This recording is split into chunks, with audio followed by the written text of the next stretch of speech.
هي فين الطبقة المتوسطة؟ لأ صحيح، اختفت من الدراما والسينما ليه؟ طب أنا وأنت وأهلنا وحياتنا، مين هيتكلم عنها؟ ولا إحنا كمان ما بقيناش من الطبقة المتوسطة؟ ولا يكون ده فكرة عند ناس بعينهم، زي ما قال الأستاذ جلال عبد القوي على لسان رئيس النيابة عمر بيه دبار. نحن امام قضيه طبقه باكملها، الطبقه المتوسطه التي ما زالت تناضل وتحارب محاوله التمسك بموقعها، وليس لها من سلاح الا الشرف والامل، الامل في حياه شبه كريمه.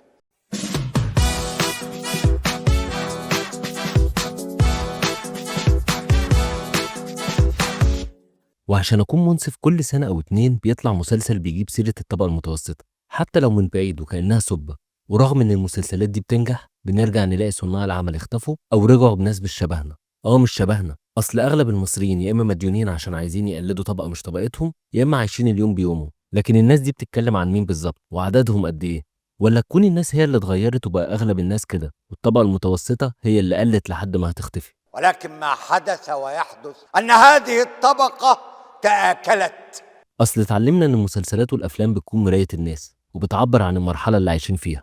فهتلاقي في فترة الحرب الأعمال بتعبر عن الفترة دي، وفترة الانفتاح هتلاقي أعمال بتعبر عن الفترة دي، وبداية التسعينات وبعدها العولمة ودخول الألفية، كلها فترات عبرت عنها السينما والتلفزيون من كتاب ومخرجين وممثلين مؤمنين بأنهم معاهم أمانة لازم يوصلوها للأجيال اللي بعدهم. كان في ضيق خلق لصناعة السينما بالبلدي كده يعني. لكن دلوقتي إيه الأعمال اللي بتعبر عن المرحلة دي؟ وإيه اللي هيفهموا الأجيال الجاية عن المرحلة اللي ما عاشوهاش دي؟ ده إحنا ذات نفسنا فيها ومش فاهمينها. وعشان كده لما بنلاقي مسلسل أو اتنين شبهنا بنمسك فيه. يعني كام راجل شاف نفسه في محمد شعبان اللي بيعافر مع الدنيا هو ومراته عشان بس يقدروا يدفعوا إيجار الشقة ويقدروا يكملوا الشهر بمرتبهم وعندهم أمل في بكرة، وبعيد عن عدد الخلفة اللي جات لهم لأنها حاجة نادرة، بس بتحس إنه مسلسل حقيقي طبيعي. مشاكل العيال والبامبرز واللبن والنوم والمواصلات وأجازات الشغل والحياة اللي بتتصعب كل وقت، حتى حوار السفر والغربة اللي بقت في بال أغلبنا عشان بس نقدر نعيش حياة طبيعية ونربي ولادنا. سافر اشتغل بره يا محمد.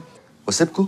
ممكن يكون المسلسل خد شعبية قبل ما ينزل عشان محمد سلام وتعاطف الناس مع اللي حصل له، لكن لما قربنا شوية من المشهد لقينا إنه مش مسلسل، ده حياتنا اللي ما لقيناش حد يتكلم عنها أو يشوف لنا فيها حل. فيا صناع الدراما والسينما في مصر، قربوا من الناس وخلوا اللي بيكتب عنهم واحد منهم، مش واحد قاعد في كامباوند ولا بيدي عربية بسيطة لمراته هدية. الناس أكيد مش زي زمان والحياة أكيد اتغيرت، بس لسه في ناس كتير وأغلب الشعب بيعيشوا اليوم بيومه وبيتفاعلوا مع زيادة كل حاجة بتحصل باسم إن الدولار زاد. ولسه في ناس مش كل اهتماماتها انها عايزه تخون او بتفكر تخون او فوائد الخيانه في 4 خطوات. لسه في ناس ضحكتها طبيعيه مش هوليود سمايل. وافتكر جمله قالها الاستاذ نور الشريف رحمه الله عليه لما قال انه كان نفسه في نوع عربيه معينه ورفض يجيبها عشان الناس مش هتصدق ان اللي ركب العربيه دي بيعبر عن الناس ومشاكلهم. فلو عايزين نرجع تاني لمكانتنا في السينما والدراما، ارجعوا خلوا الناس هي اللي تتكلم، سواء كتاب او مخرجين او ممثلين او حتى منتج مهموم بقضايا الناس، واخرجوا من الدايره اللي دخلتونا فيها. بس كده. لو حاسس ان كلامي يهمك دوس لايك وشير،